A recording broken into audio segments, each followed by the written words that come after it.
Hi, I'm Andy Shapiro. I'm the co-creator, co-writer of Bite Me, and also oversee creative development at Machinima.com. And we're thrilled to be doing the second season of Bite Me. We're doing it bigger, badder, and more intense than last time.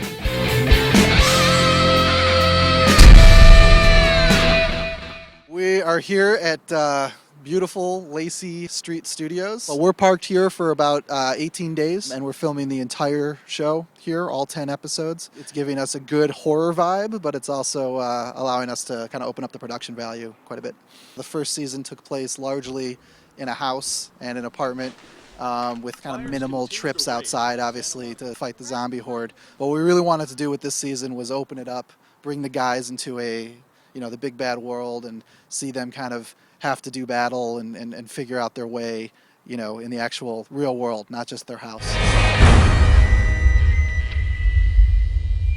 My co-writer Bob and I are not zombie fanatics at all. We wanted to kind of tell a kind of Revenge of the Nerds type story of the meek literally inheriting the earth and kind of showing what kind of aspirational qualities gamers could actually have. And it turned out that zombies were kind of the best way to tell it. But in doing it, in writing it, and this whole process, we've really come to love the genre, and we're having a great time having fun with it. We are very reference heavy. We say this show is to our knowledge, is one of the only shows that takes place in a world where zombie movies actually exist and zombie games exist, and that's actually what makes the characters so good at what they do. So there's a lot of research that went into it. A lot of Dead Rising playing, a lot of Resident Evil playing, and also looking at all the great movies, all the Romero stuff, and everything down to Rodriguez's Planet Terror, and just looking at how zombies are represented in different movies, and also having fun with that. Our guys talk about, is that a Zack Snyder zombie? Is it a Romero zombie? It's a sprinter, it's a walker, and then kind of exploring how we can kind of add our own little sauce to some of that stuff. Dead, but that whole running argument about the specifics and the minutia of certain mythologies is really autobiographical, in that it's what I hear every day at Machinima.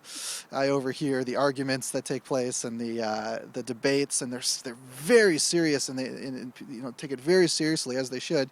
And what we wanted to do was take that idea and take that concept and kind of put it into a very dangerous situation where, even though these guys are fighting for their lives, they're still kind of fighting about the same stuff they always are.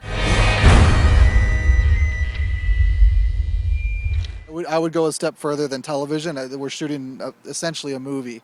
We're shooting about 111 pages, and it actually is written basically with a feature arc. We're on 2 red Mysteriums. For all I know, that's not going to be state of the art when this comes out, but for right now, it's pretty good. And from a production point of view, this is a very real, very high-end production.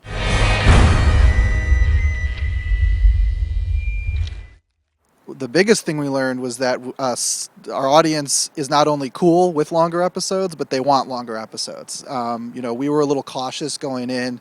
It was our first, series like this that we were doing, 8, 9, 10-minute episodes. And when an episode dipped to maybe 8 minutes or something, the audience, though they liked the show, they wanted more. So we took a lot of care to make sure now that we're not going to overextend ourselves from a runtime point of view, but that we're giving enough weekly to our audience, to keep them excited.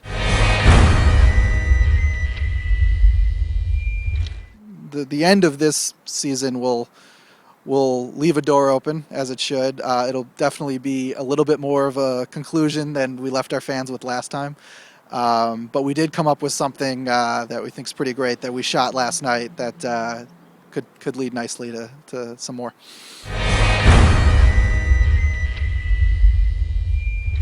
This show is successful, but is also just a part of a bigger plan at Machinima to do really high-end live-action episodic programming, and to really continue to drive that home with the online community to provide great content.